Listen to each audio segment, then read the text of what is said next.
Ladies and gentlemen, welcome back to Gaming with me, Tony Mo, and we're here today checking out some more Lawbreakers. The team at Boss Key just pushed out another really big update, including technically 2 new maps, a new featured mode, which is called Skirmish, which is Team Deathmatch.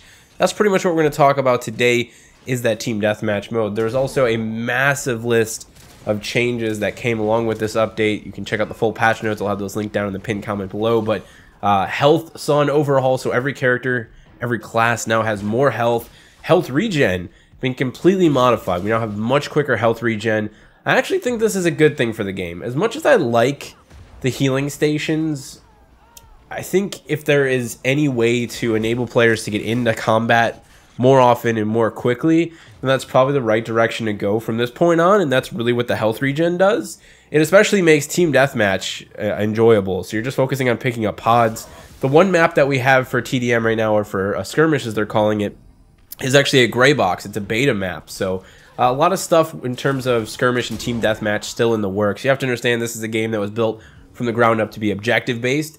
So Team Deathmatch, there's some issues with spawns every now and then, but the thing about Team Deathmatch, right, I really want to get a little bit deeper into the whole idea of TDM with a game like Lawbreakers, is that I typically stay on the side of the fence that says, no thank you. Like, this is an objective-based game, I'll take my objective-based modes. It's the same thing with Overwatch, you know, frankly, in Overwatch, I haven't even touched Team Deathmatch. There's just some games where I'm like, no, we should encourage people to play the objective-based modes because that's what the game is about.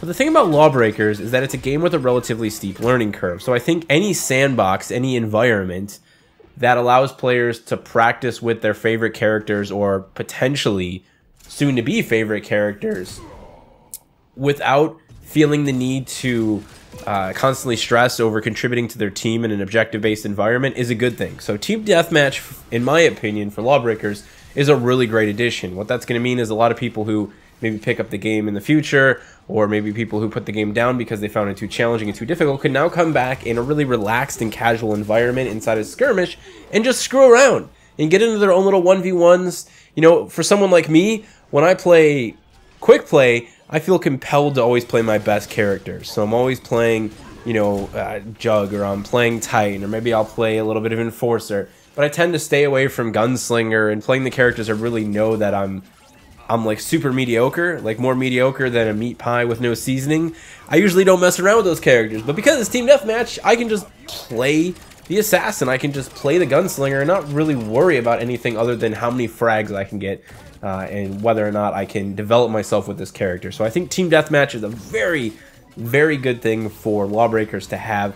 And it's also just a hell of a lot of fun to be ripped out of that objective-based environment and to just let loose in just a pure, just kill count environment. How many kills can I get? How many little sprees can I go on?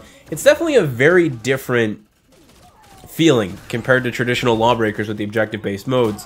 And it's just fun. I found myself grinning time and time again, linking together my Titan, seeing how many double kills I could get, you know, picking up the Gunslinger, doing absolutely horrid, you know, having to blow my nose every 5 seconds, dealing with this cold, but still just having a really good time. So something I'm really happy to see them throwing into the mix.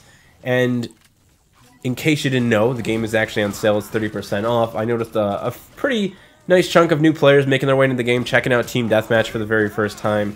It's also going to be interesting because these people are making their way into the game with, again, a lot of changes, modifications to pretty much all of the roles, that big overhaul to health regen.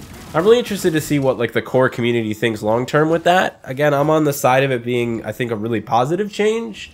As much as the healing stations are a cool idea, I still think healing stations will have value. I just think giving players the ability to like disengage at half HP, for example, regen some of that health and go back into the fight means that your team can continue to make a push on an objective just a little bit longer. And I think that will make the modes less of a one-and-done fight. You know, so traditionally, if we're playing something like Uplink, you know, make that push. If your team wipes, you pretty much have to regroup. Now you can stay in there and fight a little bit longer before you get that full team wipe one side or the other. And that should drag out firefights a little bit, give you more opportunities to make use of your abilities and to toy around a little bit more. Now, the other new map that we're seeing that is actually finished is Namsan, which takes place in Seoul. And I did want to talk just a little bit about this map because Boss Key is once again toying around with the idea of not having a central sort of zero-G environment.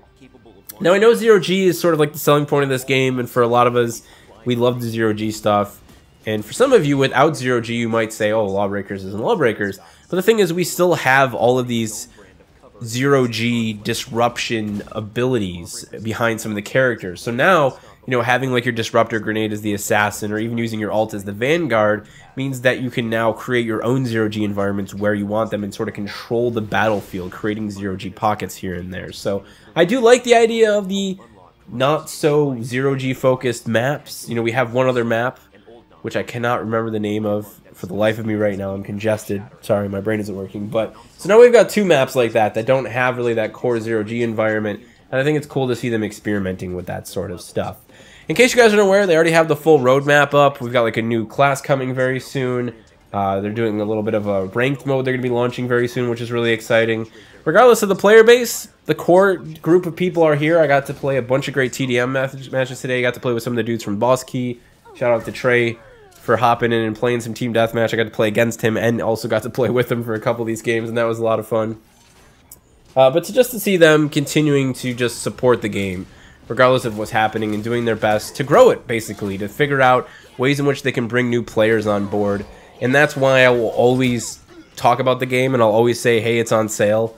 You know, I constantly get people like, but bro, there's no one even playing. Why are you going to tell people? Well, if there's no one playing, if there's less people playing each and every day, wouldn't I want to encourage people to play the game then? That's kind of how it works, right? So, yeah, if there's a sale on Lawbreakers, of course I'm going to encourage people to pick the frickin' game up, especially when that sale includes an updated version of the game that has Team Deathmatch, which I think is something that a lot of new players are going to be looking for. I've spoken firsthand to a lot of you who played Lawbreakers, who again really had to deal with that learning curve. It was just a bit too much for you, and many of you would have really appreciated having some sort of a Team Deathmatch environment where you can just go in, just sling lead, and not really care about the outcome at the end of the day. And that's really the best way to look at Team Deathmatch, is to recognize that it's just a fun little sandbox. You can just have a good time, don't worry about who's winning or who's losing, and just focus on really developing yourself with your character. So I'm stoked to have TDM here. I actually really like that they pushed out a gray box map. It reminded me of like the good old days of Counter-Strike, just playing like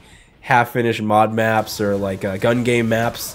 Early days where people would just gray box them, slap some orange on them, you know, like that just old school, like, yeah, this map is purely for the purpose of gameplay and there's almost no aesthetics here. So I thought that was really cool, and I hope they do more stuff like that and they introduce more maps in that sort of a fashion, especially if we get to see the maps grow right before us, you know. If we get to look, if somebody like Neverism's working on a map, for example, and you know, Hunter's there toying around, and we get to see the map change, like on a monthly basis, like, oh, map's coming out of beta, look, we put our first skin on it. I would love to see them keep putting the maps in the game like that. So we got this gray box version of Clash, or whatever they can call this map for Team Deathmatch, and when that map evolves, just give us the new version. Like, keep updating the build and letting us toy around with it. As a core player, that's really freaking cool to me. I would love the idea of that, so Boss Key, if that's something you guys can do, that'd be freaking neat. I'm going to go ahead and leave it there. Once again, for those of you who may be watching from the sidelines, trying to figure out whether or not Lawbreakers is a game for you, it is on sale right now on PlayStation 4 and on Steam. The PlayStation 4 community actually is doing really well. Hopefully these sales will get a few more people interested in the game. And again, I really want to stress the inclusion of Team Deathmatch. I know it's a big deal for a lot of people. So maybe consider picking the game up this time. Grab some friends, come on back and join us. We're blasting away in zero-G, having a good time. Maybe I'll see you there.